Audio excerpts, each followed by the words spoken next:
2012년 5월에 제이콥 로스차일드가 설립한 투자 펀드인 RIT 캐피털 파트너스가 록펠러 파이낸셜 서비스의 지분 37%를 매입했다고 발표한 일이 있었죠.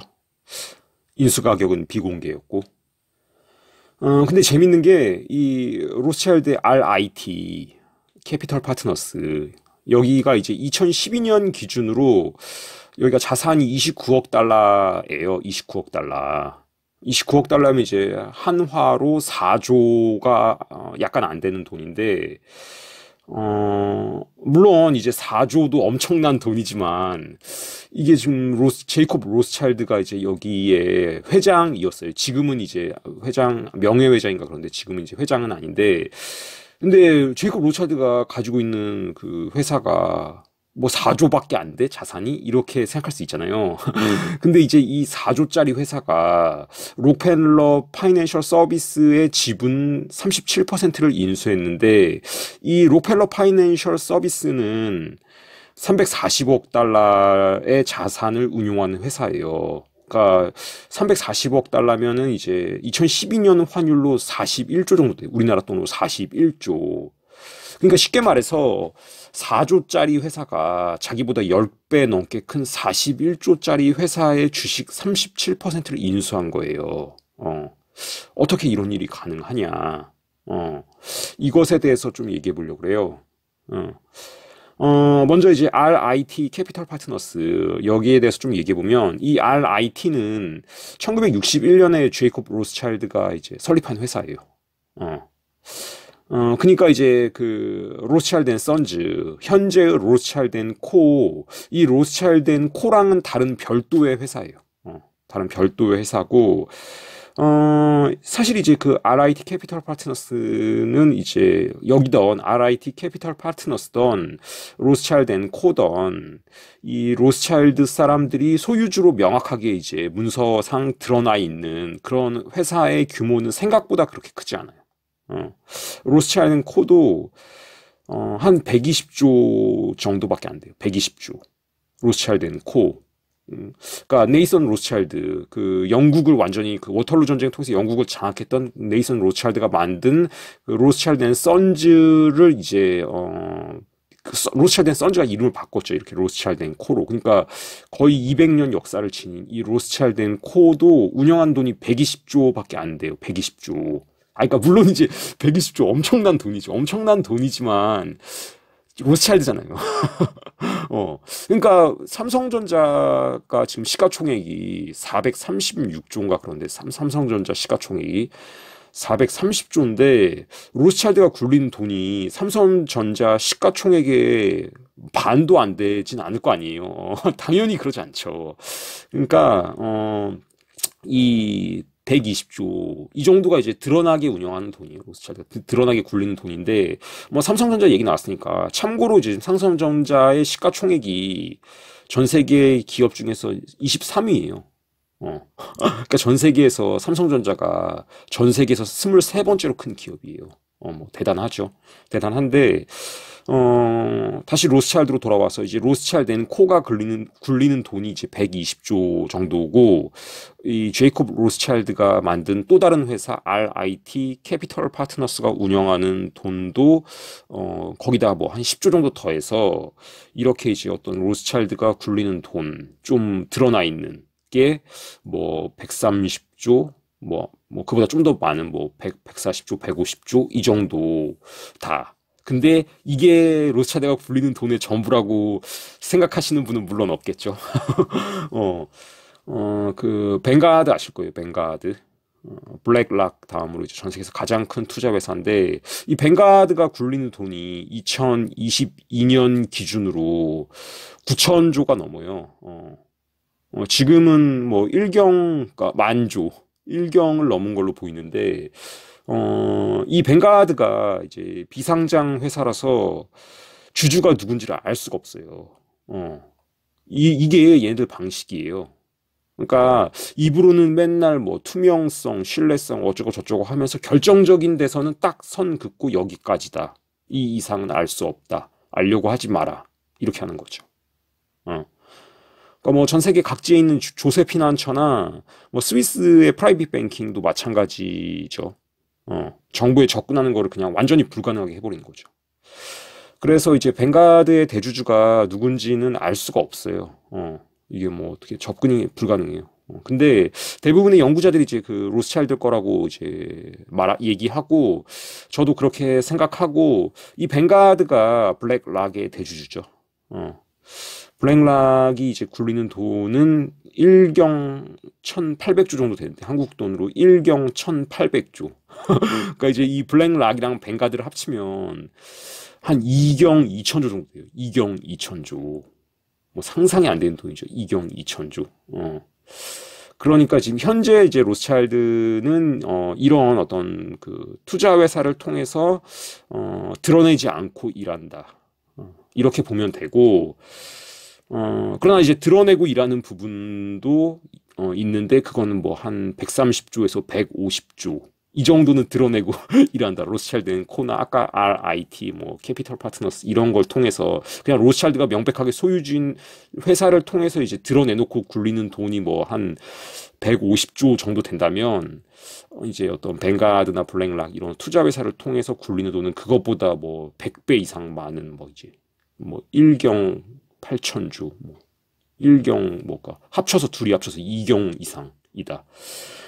다시 이제 RIT 캐피털 파트너스의 어떤 록펠러 파이낸셜 서비스 인수로 돌아와서, 이 거래가 이제 2012년에 있었는데, 그 이 거래가 성사되기 이제 2년 전인 2010년에, 그리고 1년 전인 2011년에 한 번씩 이제 제이콥 로스차일드랑 데이빗 록펠러가 만났어요.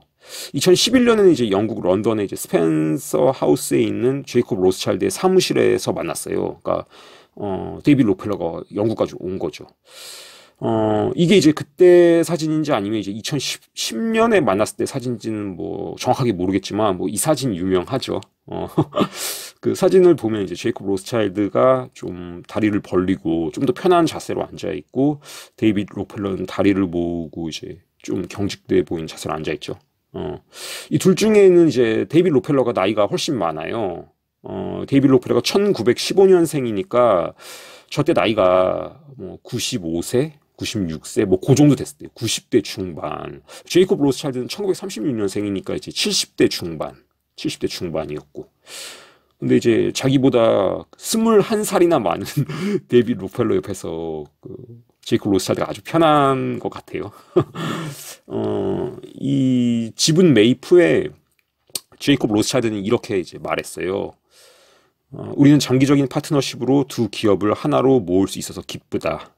세계의 모든 사람들과 마찬가지로 나는 록펠러 앤 코의 발전을 존경한다. 이 록펠러의 금융 부문인 록펠러 파이낸셜 서비스의 발전을 존경한다. 록펠러 가문과의 파트너십 형성은 역사적인 일이다. 국제 자본시장에서 우리의 합동 투자 활동을 기대한다. 이런 식으로 이제 제이콥 로스차일드가 말했어요. 로스차일드와 록펠러의 관계는 오늘날의 이제 록펠러 가문을 잇게 한 존 디 록펠러, 존 디 록펠러가 석유 사업을 시작했던 1870년대까지 올라가요. 록펠러의 스탠다드 오일은 이제 무자비한 방식으로 다른 석유 회사들을 인수합병했는데, 당연한 얘기지만 이제 그러기 위해서는 막대한 자금이 필요했죠. 그렇다면 이 자금을 어디서 조달했을까? 그것에 대해서 좀 얘기해 보려고 그러는데, 이 존 디 록펠러는 16살이었던 1855년에 클리블랜드에서 농산물 중개회사 직원으로 일했어요. 클리블랜드에서 이제 일을 처음에 시작했는데, 농산물 중개회사에서 거기서 이제 일하다가 자기 중개 사업을 시작해요. 자기 회사를 차리는데, 그러다가 이제 1859년에 이제 펜실베니아에서 석유 광맥이 발견되면서 1862년부터 이제 석유 정제업에 손을 대요. 그 결과 이제 탄생한 게 스탠다드 오일이고 1870년에 설립했죠. 근데 이제 석유 사업을 시작하기 위해서 그 록펠러가 초기 자금을 조달했던 곳이 클리블랜드의 내셔널 시티 은행이에요. 그러니까 자기가 클리블랜드에서 농산물 중개인으로 일을 했고 이 석유 사업을 본격적으로 시작하면서 클리블랜드의 내셔널 시티 뱅크에서 이제 자금을 조달했어요. 그리고 이제 록펠러가 석유 사업이 점점 크면서도 계속해서 이 은행과 거래를 지속하고 근데 이 클리블랜드 내셔널 시티뱅크의 대주주가 로스차일드예요. 그러니까 록펠러가 사업을 시작했던 초기에 로스차일드가 대주주인 은행에서 자금을 조달했다. 이런 소리죠. 그리고 록펠러가 이제 한창 석유 사업을 확장할 때 쿤롭의 대표인 제이콥 시프가 이제 클리블랜드로 와서 록펠러랑 만나요. 근데 이 제이콥 시프는 그 프랑크푸르트 암 마인의 유덴가스에서 태어났죠. 이 프랑크푸르트 암 마인의 유덴가스의 일대 로스차일드, 마이 암쉘 로스차일드가 여기서 이제 태어나서 살다가 죽었죠. 이 프랑크푸르트 암 마인 유덴가스에서. 그러니까 완전히 뭐 옆집에서 살았던 사람이라고 보면 되고 제이콥 시프가 이 제이콥 시프의 아버지 모제스 시프는 로스차일드 가문을 위해서 일하는 중개인이었어요. 아버지가. 그리고 제이콥 시프도 아버지의 뒤를 이어서 1861년부터 이제 중개인 일을 했고 은행 일도 했죠. 그러다가 이제 1865년에 미국으로 건너가서 제이콥 시프가 1874년부터 이제 쿤롭에서 일했고 1880년대에 이제 쿤롭의 대표가 되는데 이 쿤롭이랑 JP 모건이 이제 당시 미국 철도를 95% 정도 장악하고 있었죠. 미국 철도 노선의 95%를 장악하고 있었고, 물론 이제 둘 다 이제 로스차일드 자금을 그렇게 한 건데, 이 제이콥 시프가 사우스 임프루브먼트 컴퍼니라는 그 페이퍼 컴퍼니를 만들어서, 어떤 리베이트 방식으로 록펠러를 도와줬어요. 그러니까 이제 그 석유를 통해서 그러니까 철도를 통해서 정제한 석유를 이제 운송하는데 이 철도 운송을 할 때, 아까 말했던 사우스 임프루먼트 컴퍼니라는 그 페이퍼 컴퍼니를 통해서 리베이트를 제공했어요, 록펠러한테. 그러니까 이런 어떤 제이콥 시프의 지원 때문에 다른 석유 업체는 록펠러와의 경쟁에서 이길 수가 없었어요. 그리고 이제 동일하게 철도를 보유하고 있었던 그러니까 제이콥 시프랑 그 JP 모건의 지분을 합치면 미국 철도 노선의 95%인데 이 JP 모건도 로스차일드 대리인이에요. 이 사람 얘기까지 하면 좀 길어지니까 이 사람이 어떻게 이제 로스차일드의 자금으로 성장했는지는 추후에 또 한번 영상으로 만들어서 다루도록 할게요. 어쨌든 간에 이렇게 이제 그 제이콥 시프랑 JP 모건이 장악한 철도 노선 이걸 통해서 이제 록펠러가 석유 재벌로 성장하는데 많은 도움을 받았다. 그리고 이제 이렇게 그 록펠러가 석유 재벌로 성장하는데 초기 자금을 지원해준 클리블랜드 내셔널 시티 은행 그리고 석유 운송의 철도망으로 지원한 제이콥 시프와 JP 모건 이런 사람들이 다 그 존 D 록펠러 옆에 있었는데 그러니까 따라서 그 록펠러가 석유 재벌로 성장한 데 있어서 로스차일드의 도움이 있었다. 이렇게 추론할 수밖에 없고 그렇게 이제 록펠러가 완전하게 독립적인 세력이었다고 보기는 좀 힘들다. 그러니까 록펠러의 어떤 자산에 로스차일드의 지분이 상당 부분 있을 수 있다. 이렇게 보이고 그렇기에 이제 2012년에 있었던 제이콥 로스차일드의 RIT 캐피털 파트너스가 자기보다 이제 10배나 큰 그 록펠러 파이낸셜 서비스의 지분 37%를 비공개 가격으로 인수한 것은 로스차일드가 가지고 있던 록펠러의 어떤 지분 중 일부를 돌려받은 것일 수도 있다. 이렇게 저는 봐요. 뭐 사실 그렇게 보지 않으면 이 거래가 좀 설명이 안 되죠. 그러니까 자산이 4조인 회사가 47조짜리 회사의 지분 37%를 인수한 건데 이게 상식적으로 말이 안 되잖아요. 인수 가격도 비공개고. 거기다가 이제 그 록펠러 입장에선 다른 부문도 아니고 가장 중요한 부문이 이제 금융, 파이낸셜 부문을 대거 이제 로스차일드한테 넘긴 건데 그러면 상대적으로 덜 중요한 이제 뭐 석유회사나 제약회사 지분을 넘길 수도 있는데 그게 아니라 금융 부문을 지금 넘긴 거잖아요.